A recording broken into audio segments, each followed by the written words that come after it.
Oh, hello, friends. I have less space here than I used to have.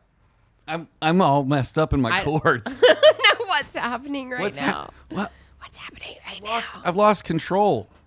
Nick, fix my headphones. Is this what happens when we have a producer? I think so. I have so little to do now that I just have to mess around with trying to do cool intros, and I messed it up. I don't think you messed up. Welcome back to the Ike and Misty program, everybody. I'm your host and solo talent on this show all by myself, the very talented Ike. Joining me today, the somewhat present Misty Roberts. I'm not so sure what I'm supposed to say to that. A witty retort, perhaps. This is Misty from the Misty and Ike Ruin the Internet show. And I'm here today to talk about what I think the craziest mob hit stories are. I'm Misty. And I'm Ike. For the next 15 minutes, We're going to debate pop culture. My background's in music. My background's in film. I know the topics beforehand. And I don't. We check the internet for the facts. And ruin it with opinions. From pop rocks in your lunchbox to Happy Meal toys and Swatch clocks.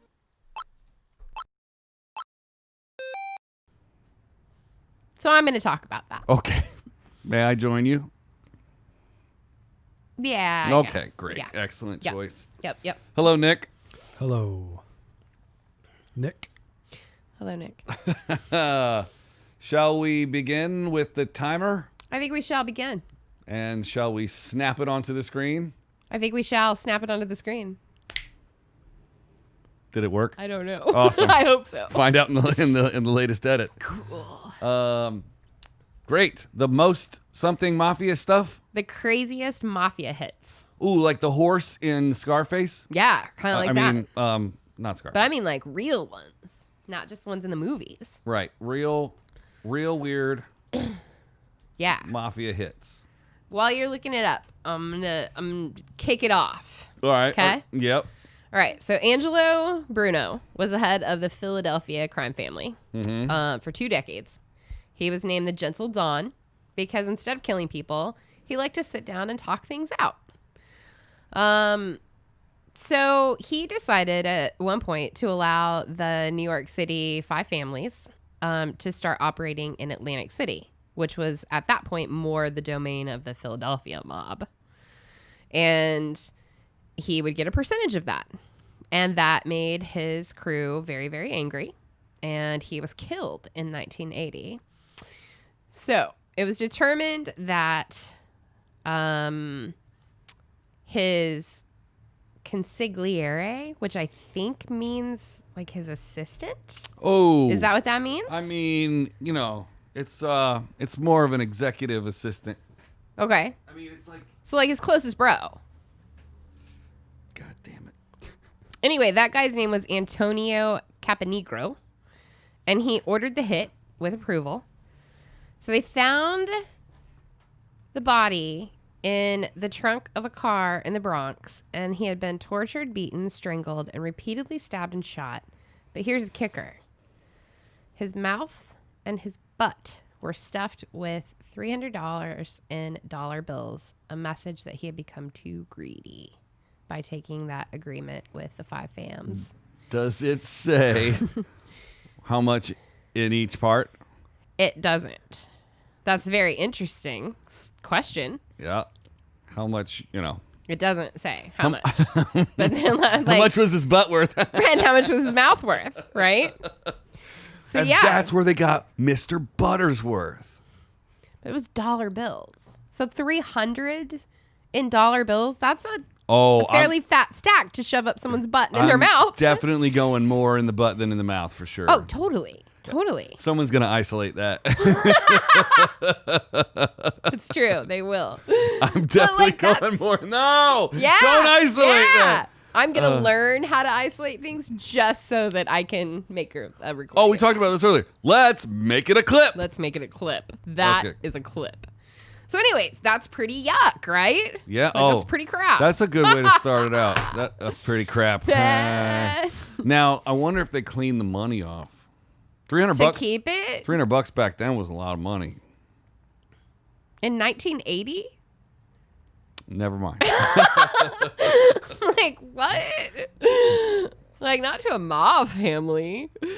Yeah, that's true. I don't know. I wonder if the mortician that's throwaway took it. money to me. Yeah. Ooh. Brown money. However you want to done. put it. Like, Yeah. Yuck. All right. How So- about the, let's see here, the St. Valentine's Day Massacre? I don't know about that one. I don't Tell me either. About it. We're gonna learn together. Learn it I'm to gonna me. read it fresh right to you. Okay.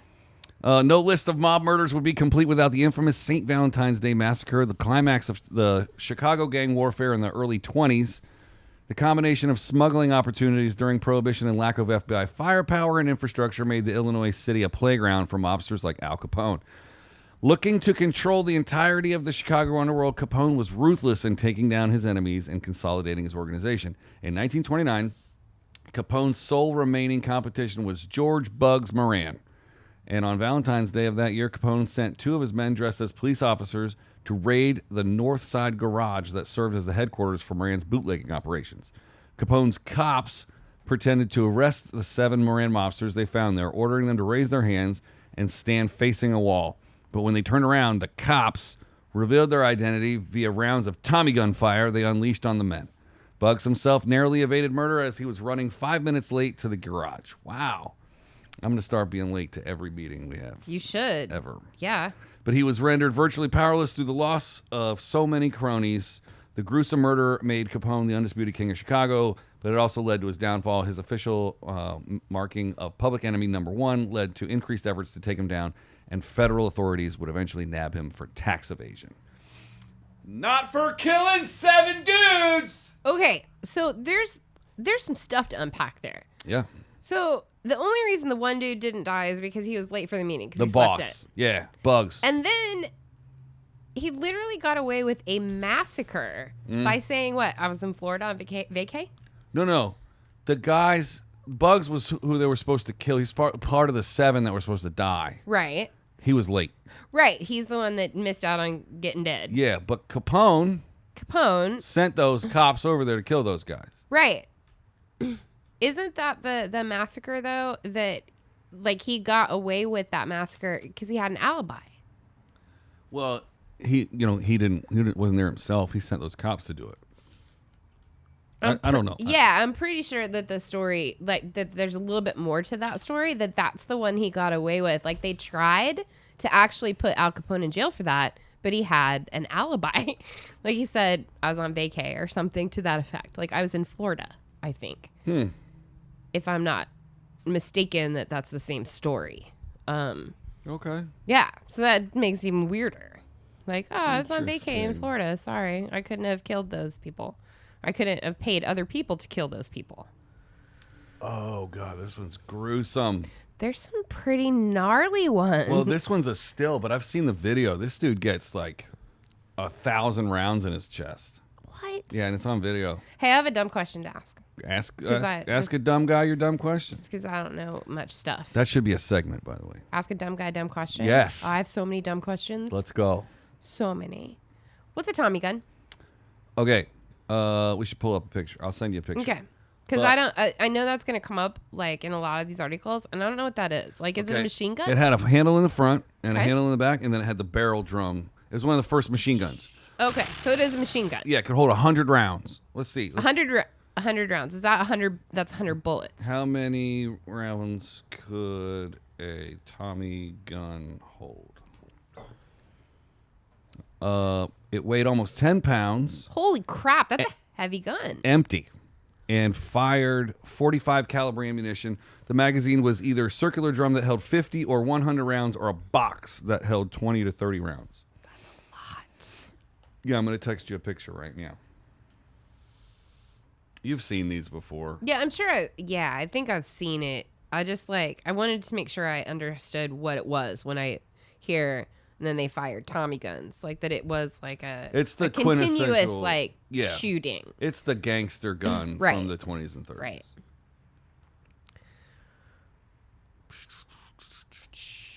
That's still Animaniacs, still in my head. So I have one that it's not, like, super gruesome, but it's, like, it's very interesting how it was accomplished, I guess. Okay. So in the 70s, there were a couple of different gangs that tried to have control over the mob dealings in Cleveland. One of them was the Italian Mafia.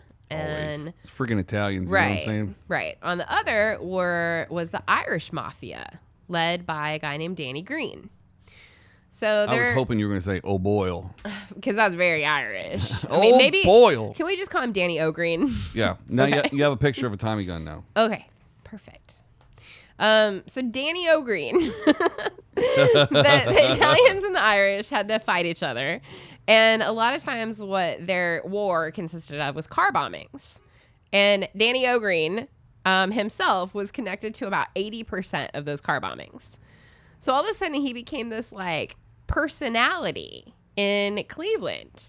And he was like super, super duper proud of being Irish, as most Irish that I know are. All of them. So he would wear green, and he had a green crucifix, and he drove a green car.